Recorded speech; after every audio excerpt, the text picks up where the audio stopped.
Awesome, thanks. So I know that you did the podcast with Tammy about NVC. So if we can just kind of talk about that a little bit, like what got you to NVC? Like why did what and what do you like about it? I'm not sure I even remember what got me to NVC. Hmm. I kind of, if I had to guess, just that YouTube rabbit hole. I must have come across like Marshall Rosenberg talking at some point, and I started looking into it. Um, Years earlier, I had heard of nonviolent communication, and I just didn't click with that name, nonviolent communication, and I kind of discarded it and didn't really think to give it much time. But yeah, whatever it was, I have the sense it was like a YouTube video or something just kind of hooked me. And I went, Mhm. wait, the name maybe doesn't make total sense to me, but this guy's onto something. And that was actually like right around the same time I started in IFS back in like 2018. So I've been doing them both pretty consistently since. Nice. So how do you try to incorporate it into your IFS? You know, I did hear a little bit about you saying that you don't like to ask parts to step back. If you want to kind of expand on that. Sure. I think I resonate a lot with just kind of the philosophy or the lifestyle view of NVC, which is very just being conscious, being aware, tuning into your needs. And so I kind of adopt that a lot into what I do in IFS. And I think there's a lot of natural congruence between the two. But I've just found that I have never resonated with the question of asking parts to step back. And I've always just kind of focused on, well, actually, like philosophically, I kind of take the perspective that we should be humble and assume that our parts know better than us, which one of them needs our focus right now. So that's one reason why I don't ask parts to step back. But just beyond that, it's more of a sense of like, can I focus on what's actually needed here? Because it may take the same amount of time to meet that part's need as it would to ask it to step back. So just by changing that focus, we can be more effective or more empathetic toward our clients or our peers or ourselves. Nice. And how do you find that works when you do that with parts? Do they actually step back and or do they how do they react to that when you deal with them? Yeah, I would say parts tend to step back as often as they would when you ask them to step back. Um, a lot of times, a Mhm. lot of times it just seems like a part reacts faster than they really process what's happening. And it can Mhm. be like, just in an instant. So it's not even like the part's needing anything in the moment. It just, it hears one perspective, maybe it's polarized to that. So like it reacts, but it's not actually that activated and it's not actually needing that much.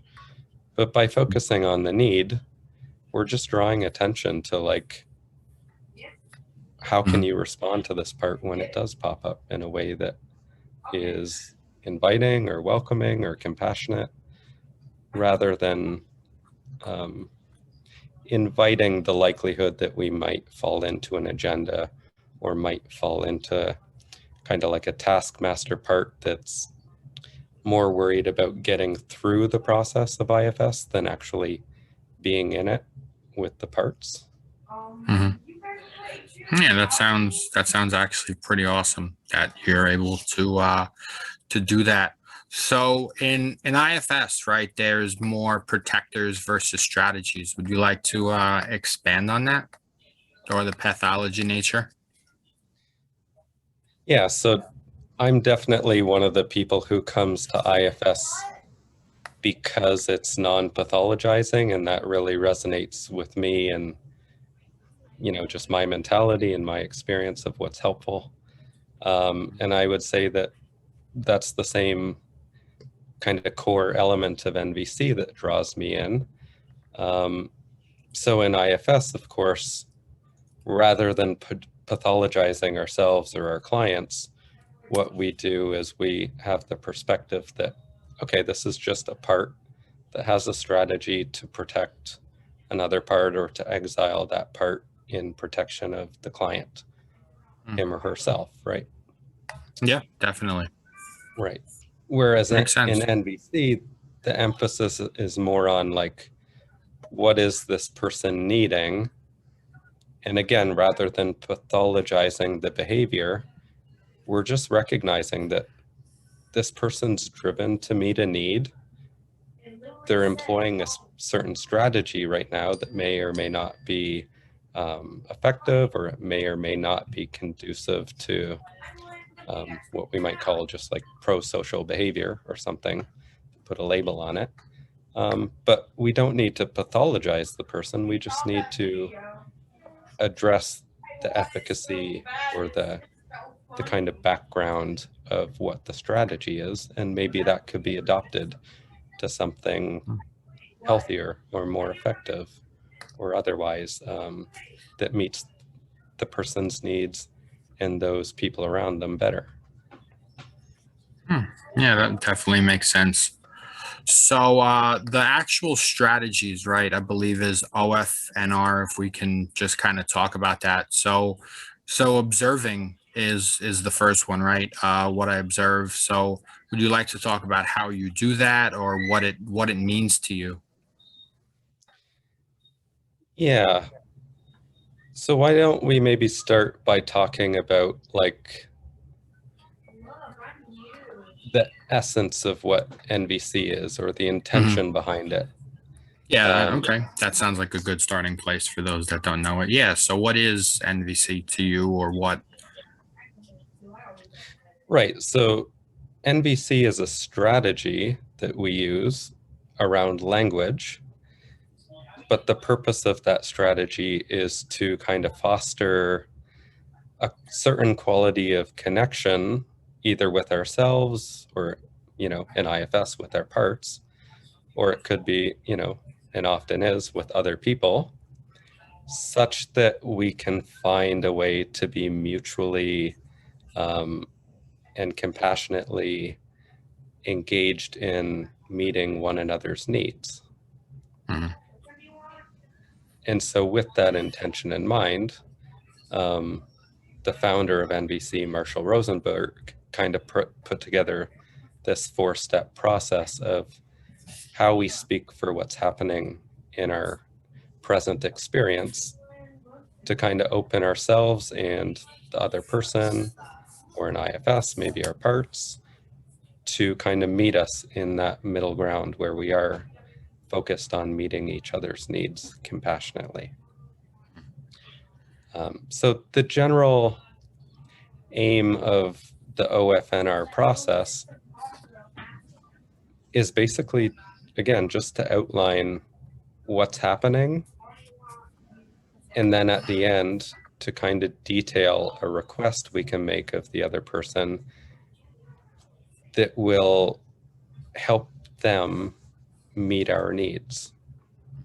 So when we start with an observation, we're basically just focusing on the external reality around us, like what is happening that I'm tuned into, or that's creating some sort of feeling or some sort of reaction from me.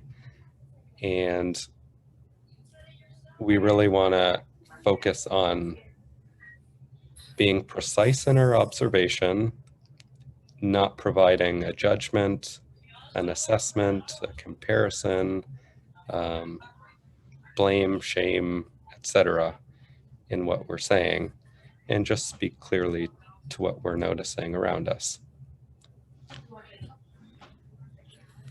Yeah, definitely. I was, when I was listening to the book, it definitely was talking about that. You don't want to You don't want to use your observation and think something wrong of the person, right? Like you don't want to actually use your feelings rather than an observation. I forget what the word was, right? Like you don't want to express a feeling rather than I observe this. So yeah, definitely. So what is so that was the observation. So what is the feeling, if you wanted to go into that, and then the needs? Yeah.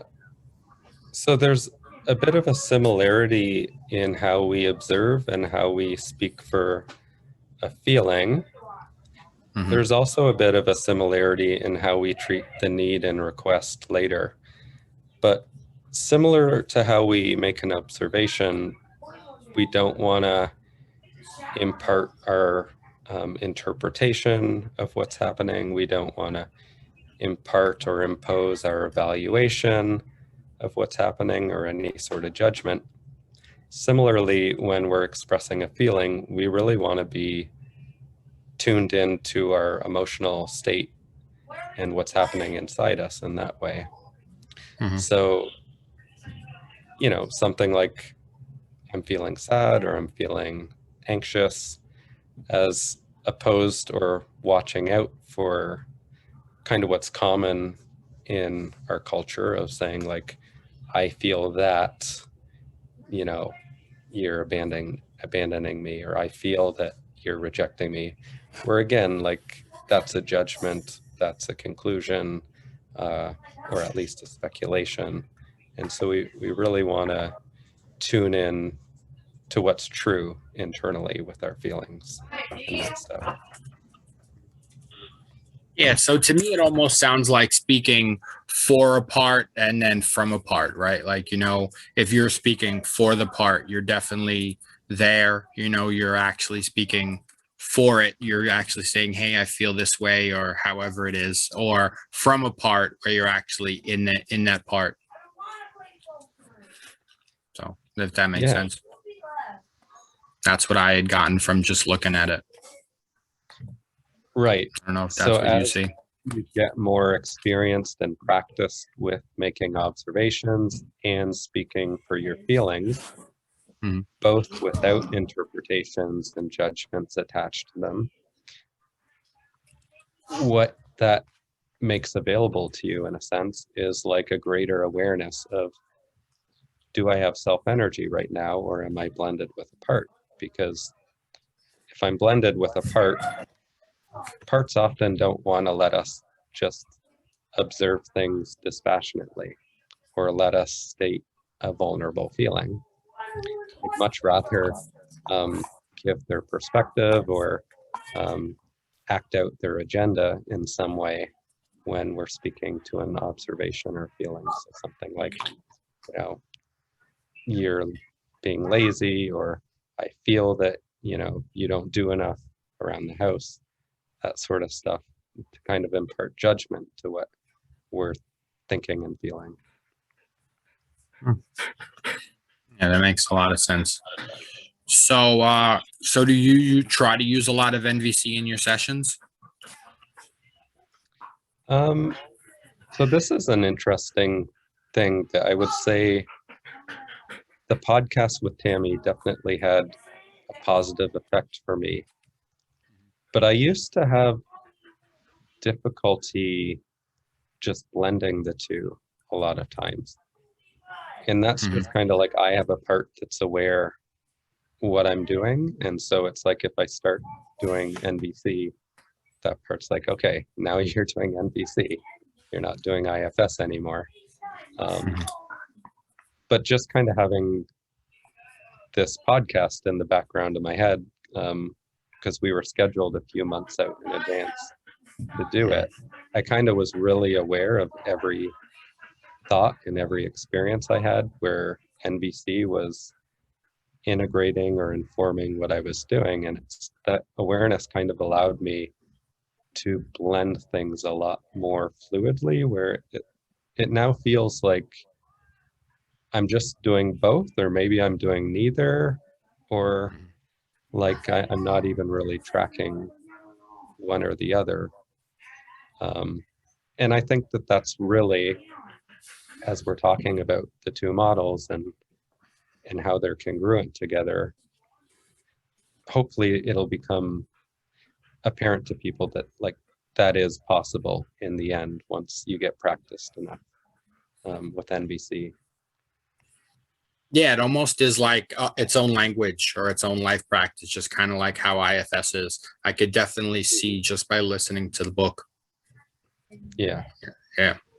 You know, like how you want to non-pathologize. Like I feel like I want you to do the dishes. You know, that's speaking from that part where, you know, if you don't do the dishes, I feel that, you know, you're not pulling your weight or something like that.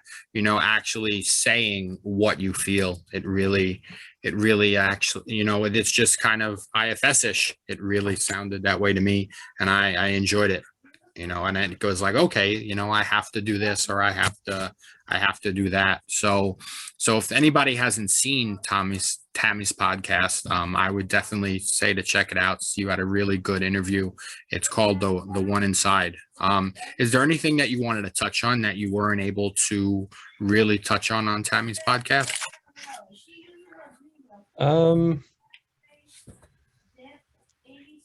There wasn't anything that I really felt badly that we missed. Mm-hmm. I mean, so yeah, as I mentioned, there were like a few months leading up, and you know, I just kind of felt things building up. Like, okay, I had like a full page of notes with like extra notes in the margins, and at some point, I just kind of became aware, like, this is way more than an hour's worth of content. Like, we're not getting to all of this. Not even close. Like, I don't think I can even explain the model clearly in an hour. Like most trainings are about 4.5 hours, and there's like 3 or 4 beginner modules. So it's not like something you can do in an hour. And that kind of gave me a lot of relief and took the pressure off me in a sense. So I kind of just went with the flow and hoped I could think of something useful to say to what Tammy brought up. But yeah, I wasn't really too concerned about things that I missed. One interesting thing that we didn't get to that maybe I kind of wish we would have, because it's maybe, and this comes up in IFS too, but it's maybe one of the things that we overlook. And like in IFS, we sometimes forget about healthy parts. And sorry. So yeah, we can forget about healthy parts. Like we think of IFS as like burdened parts and protectors with roles, and we totally forget about like the transformation and that there's parts there in the end. With NVC, it's also violent communication to give praise to people, not just in kind of judging them negatively or being abusive or whatever it might be, but saying like, yeah, Michael, you're a great guy. I mean, that's not offensive or horrible, and maybe I shouldn't worry too much if I use language like that. But I am using violent communication when I'm judging you that way. And so I do think it's interesting to point that out, that I could really use more enriching language to address like what needs are met when you and I interact. Like, you know, you meet my needs sometimes for belonging or connection just when you reach out to kind of check in and see how things are going. And in that sense, like you're kind of connected to not just some label of great guy, but you can then connect to, oh, like this is what he really appreciates about me. And like, I suspect that would be more enriching for you. Yeah, definitely. That landed really nicely when you said that. I was like, oh, wow, that's what he thinks. Yeah, so that was definitely awesome. And then I like how in the book also, like he communicates with people on their level. And that's kind of what IFS does, right? And I think that you could definitely apply that with parts, you know, and definitely speak their language instead of actually asking the normal questions that we go to. just speaking, hey, this is what you want to say, or this is how you said it. I think there was a talk about how he had worked in a lot of schools, and he actually got without saying anything, the students actually said he was one of the best teachers that was there, because he actually listened to them on their level, which would kind of be like parts, right? Like our parts want to hear on our level. And I think that's definitely where they come from. I think that blends very well. Yeah, that story you're talking about, I think, is where he's there to teach the model to some students, but they're kind of like, oh, another speaker.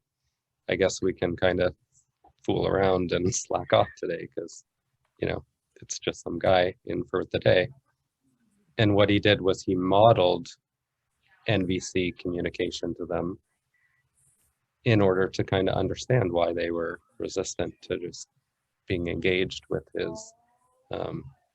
his lesson or whatever for the day. And I do think you're right about that, with just that capacity to kind of offer a sense of like, a part of you wants this, but a part of you wants that. Like, when people hear that really resonates with them, I think, intuitively. Yeah, definitely. I think that makes a lot of sense. So have you taken any NVC training, or is there NVC training? There definitely are NVC trainings. I've taken many number of them. I couldn't tell you how many. But yeah, this is something I actually really like about the NVC culture, is that it's very like bottom-up oriented. One of the trainers I've done a lot of work with refers to NVC kind of as like an open source model. And yeah, so like, rather than just going to one official training, you are encouraged to take a lot of different trainings from a lot of different trainers and kind of integrate that experience and work with someone kind of like a mentor who kind of checks in on you and how that experience works for you. So what's the one key takeaway that you think you've learned about NVC that you would like to share, if there's any one? Yeah, I think there's two, and they both came up in the podcast with Tammy. Okay. But the first would be like, and I should have thought to look this up since I didn't last time, but there's a saying, and it goes something like, the goal is not to do NVC, the goal is to be NVC. And that's really just stressing that the intention is not to get the OFNR stuff necessarily. I mean, that's certainly a positive, but not to lose sight of the fact that the overall intention of using NVC is, again, to foster that connection that will enable like a mutual exchange of compassionate giving between people or internally, as it may be. And the second one is another quote that was, in order to practice NVC, we have to give up on the agenda, to give up on the goal of getting people to do what we want. And so when we get to the end of the 4 steps and make a request, our goal isn't to get what we want from the person. The goal is to kind of put something out there that brings them tuned into our needs in a way that they can either accept or, reject or counteroffer toward meeting their own needs. And so we're really just trying to meet in the middle in that way. Yeah. So I definitely, and I got to the anger part of the book, so I'm almost at the end, and I really like the concept that you have to let go of anger. You have to look at your parts. It kind of reminds me a lot of intimacy from the inside out. you know, with that you have to look at your parts and how you're pertaining to the actual situation and not the other person. The other person's not making you angry. It's your if we're talking about IFS, it's your parts that are making you angry and how you're reacting to them. If that. Yeah, you're actually onto something really good. And I think Marshall does kind of have, not as clearly obviously as Dick, but he does have this kind of systems view of things in that regard. It's like first turn inward before you turn outward. Another thing he stresses is that regardless of our language, regardless of our intention, a request is not a request unless the person hears it that way. If they hear it as a demand, then we haven't been clear in our request yet. And which is interesting because like it does take into account that like, okay, we live in a culture where we have relationships where like they don't just start or reset at the beginning of each new conversation, where like someone can clearly hear your vulnerability or your sharing or your clear request. Like we take responsibility for understanding that like, oh yeah, I have a history of this person and it's like been a lot of maybe violent or judgmental communication for years or decades. So it's like, it's only right to expect that it's going to take some work to make a clear request to them. Yeah, that makes total sense. Yeah, like it's kind of like giving up the fact that we want people to do something, right? Like what you said at the end, we can't make anybody do things, just like we can't make anybody change their parts. You know, when we speak two parts, that's never, when we speak two parts from parts, people aren't going to do anything. It's like telling your kid to clean up their room. There, you're speaking to your part that wants them to clean up their room, and they're probably going to speak from their parts that don't want to clean up their room. But if you tell them, hey, you know, you need to clean up your room because you need to be clean, and explain that from where you're coming from, they'll actually get that. So I think it's again, you know, actually trying to get from your part to them. Yeah, and that does tie in so good to IFS because again, it's like our parts have this experience of like years or decades of being ignored, neglected, in conflict with other parts, etc., and just in general not having their needs met. So it's like, yeah, you can ask a part to step back as politely and calmly as you like, but remember that part has like a whole history with you. Like, okay, yeah, as soon as I step back, I'm like just back in the neglection zone again, right? So yeah, I being think, exiled. Yeah. Yeah, no, that makes total sense. And like I said, I really like the analogies that he made to where, not the analogies, his actual things that he did. You know, just being able to talk to them on their level. It just made a lot of sense.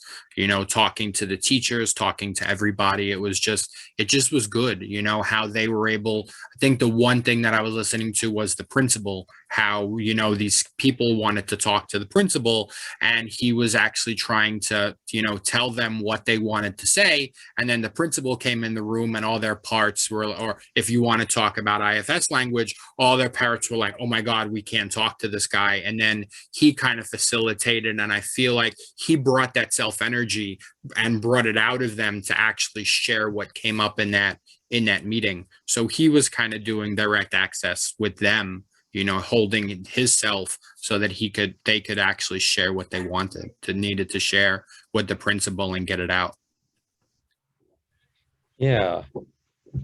Yeah, I do think NVC is a tool, an approach, or maybe a perspective that helps you get into self. Because for one, if we're going to speak clearly about what's happening around us, what's happening inside us, what needs that's touching into, etc., then, obviously we're seeking some clarity. We have to be curious about all those things. And NVC is not just about expressing yourself in that way. It's also about helping others to express themselves to you, or to ask for feedback, listening for other people's feelings and needs. So yeah, it's really bringing together like all sorts of those C's, like connectedness, curiosity, calmness, even, just to be able to unblend and be in that place of, speaking from that part that feels the emotion or has that need. Yeah, but like you were saying also, it's being able to unblend and actually listening to other people's parts too, actually hearing their parts and actually saying, oh, okay, that's what you mean, and actually be able to explain to them what their parts are. So yeah, it makes total sense.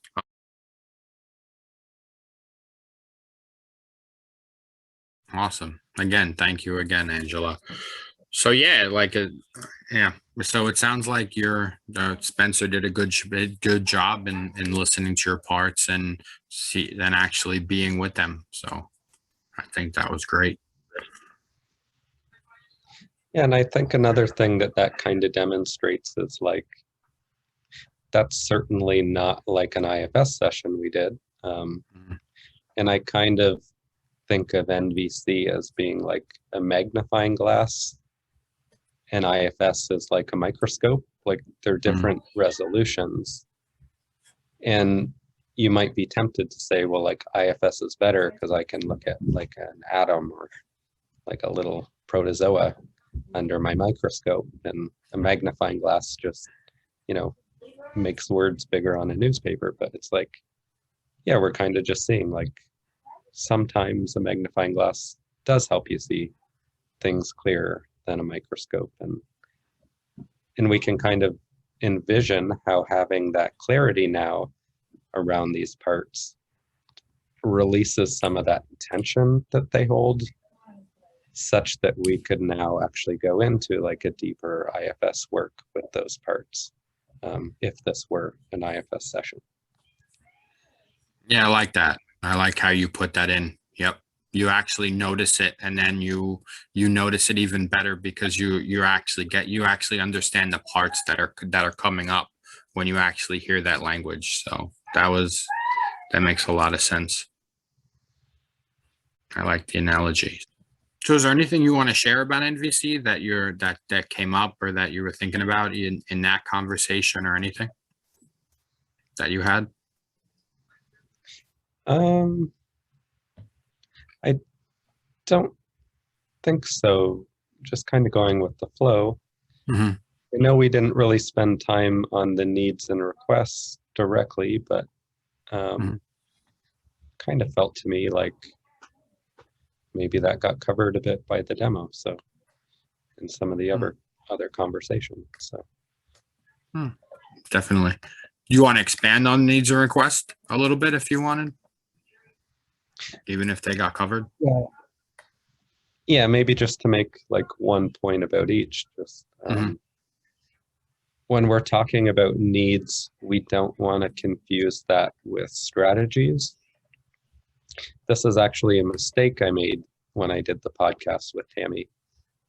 She's so good at speaking with her parts that it turned on like my IFS brain. So like I couldn't shut that off to do NVC with the part that she mentioned about maybe like in the first 10 minutes. So I had this thought in my head, like, okay, when we get to the needs, I'll circle back to this and we'll explore this when my NVC brain is turned back on. And of course, like I totally forgot to circle back. But yeah, when you're saying like, what does this part need? It needs me to not look bad, or it needs me to look smart, maybe. That's not a need, that's a strategy the part has for meeting the need. Like maybe the part feels, well, if people think I'm smart, they'll think I have value or they'll accept me. And so the core need there is, being valued or accepted. And so like that's the main point about needs that we want to make, is just noticing that difference between strategies versus a core universal need. And with requests, the main thing is we just really want to be specific about what the person can do, when they can do it, how long we would like them to do it, et cetera, et cetera, et cetera. To make sure that they really understand what it is we want. Actually, maybe the A is so that we understand what it is we actually want by speaking for it. And then the B is that they can understand.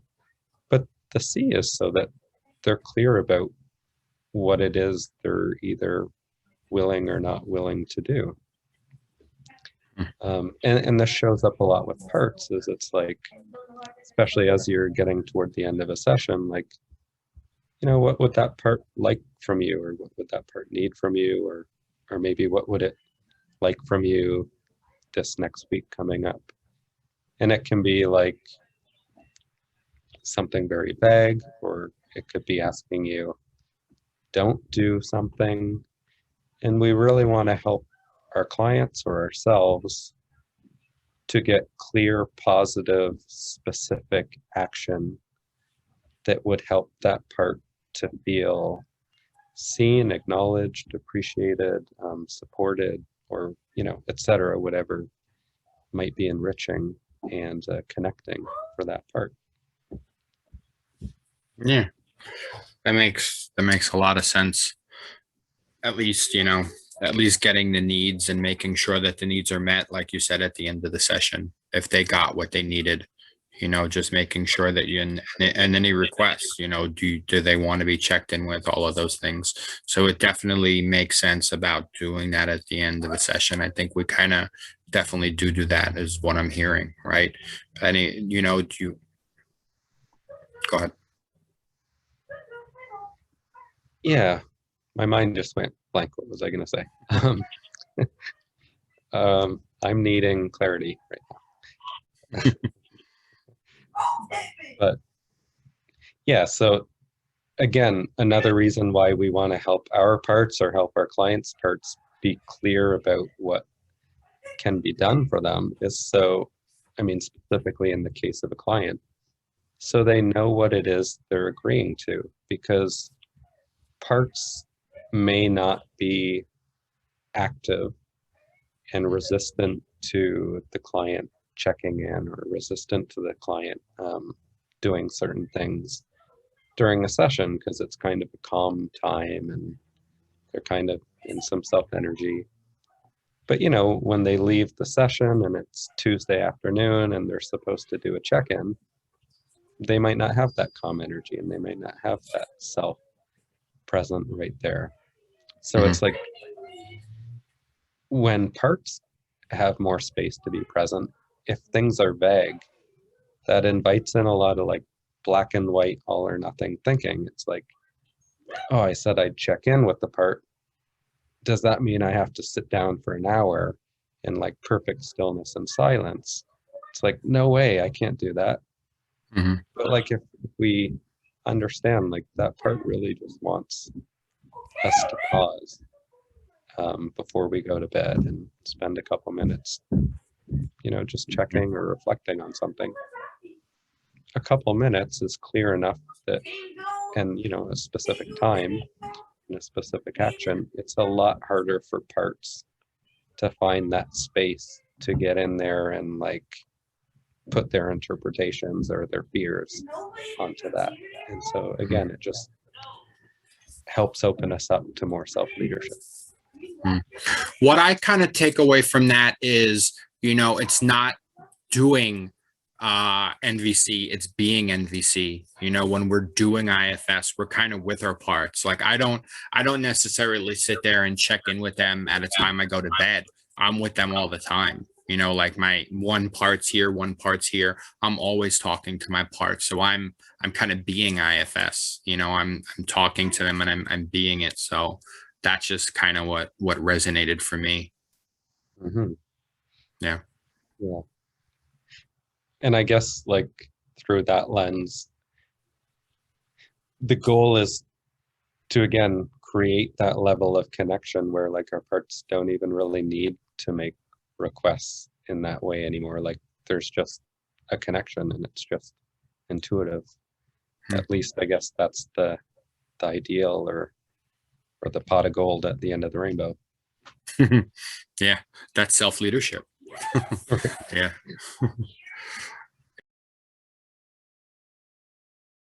This is a drop in, drop out. So Spencer, if you wanted to kind of explain what NVC is for the listeners that are here now. Sure. So NVC is a strategy based around language and communication that we use to create a connection with others or with ourselves or with our parts such that there's a mutual compassionate sense of giving in that relationship. And so the way we do that is we focus on the phrase Marshall Rosenberg uses is we focus on what's alive in us, which is the things we're noticing and observing, the things that we're feeling, and the needs that those feelings direct us toward.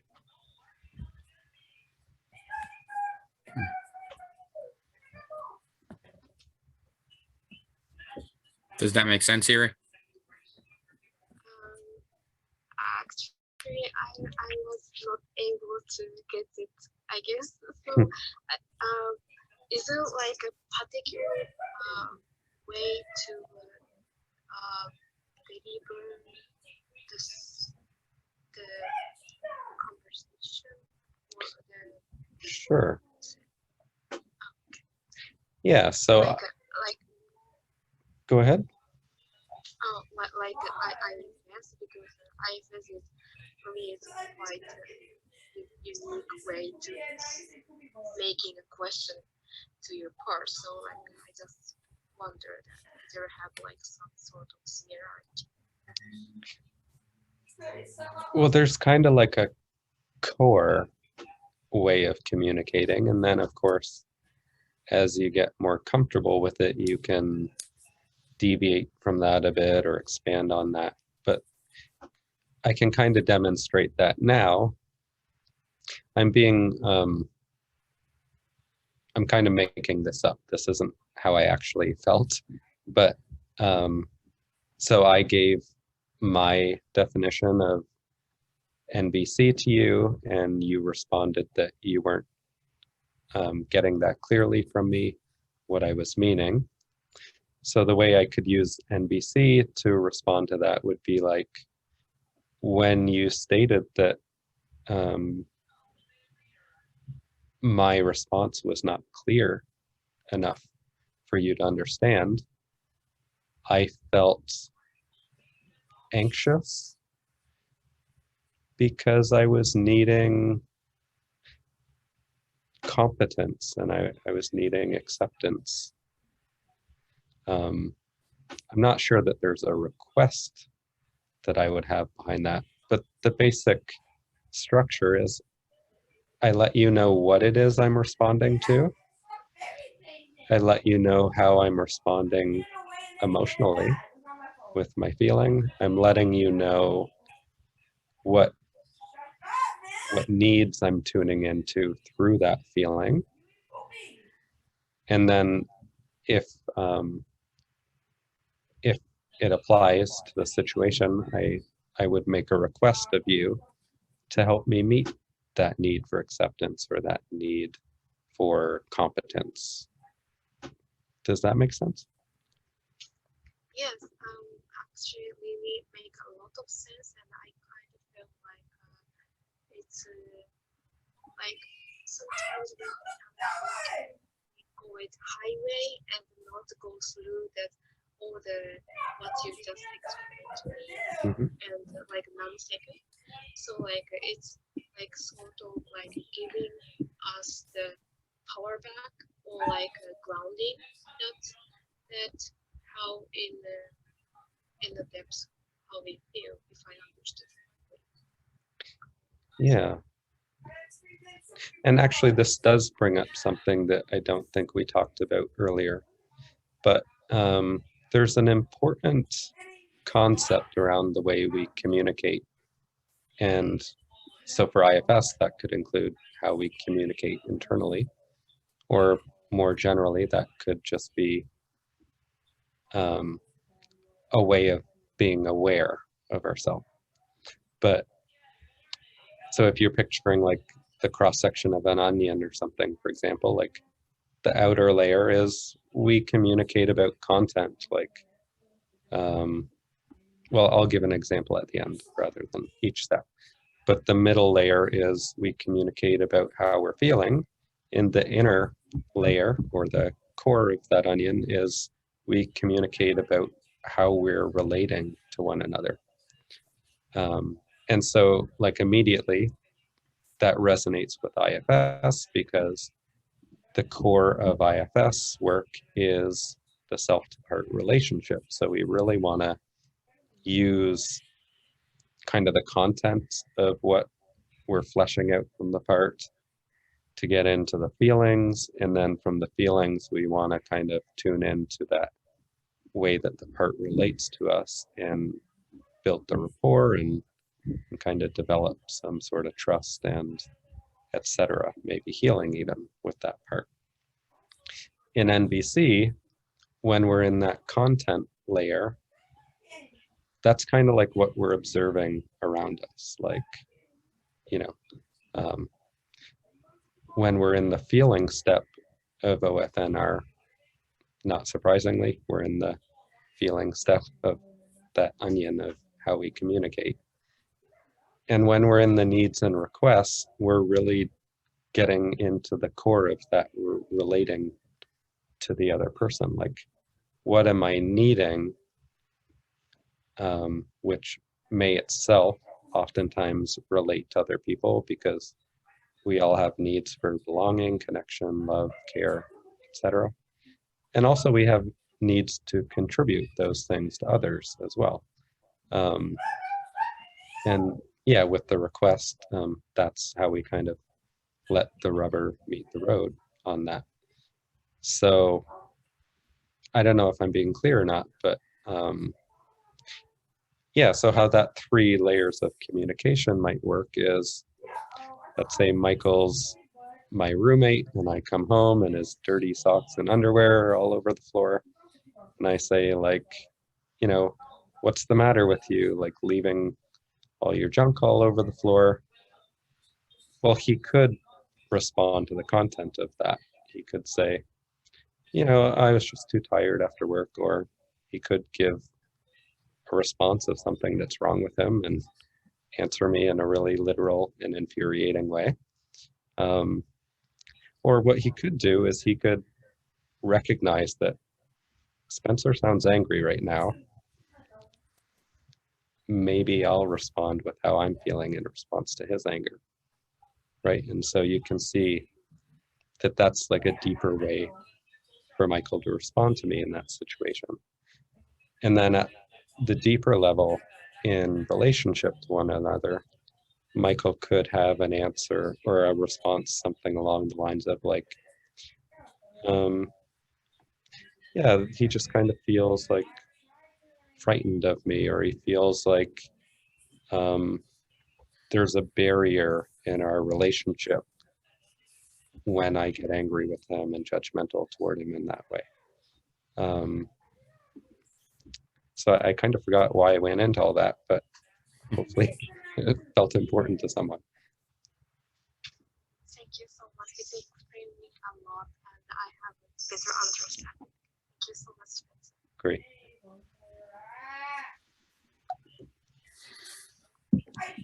Yeah, thank you.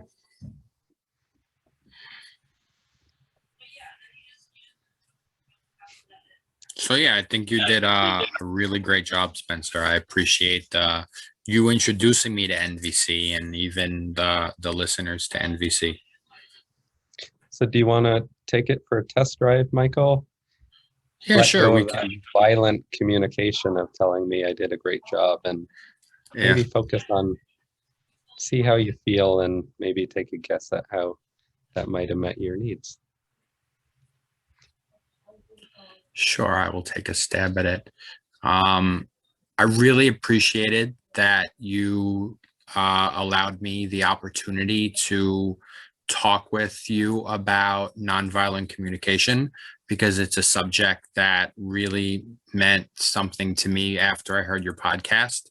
And it was definitely a moving experience because, I got to listen to somebody that actually understood what NVC was and took the training. So thank you. Okay. So I'm not exactly hearing the need in that, but maybe I would guess Yeah. it's something like that met your need for discovery or learning. Yeah, definitely. Okay, Yeah, I appreciate that. great.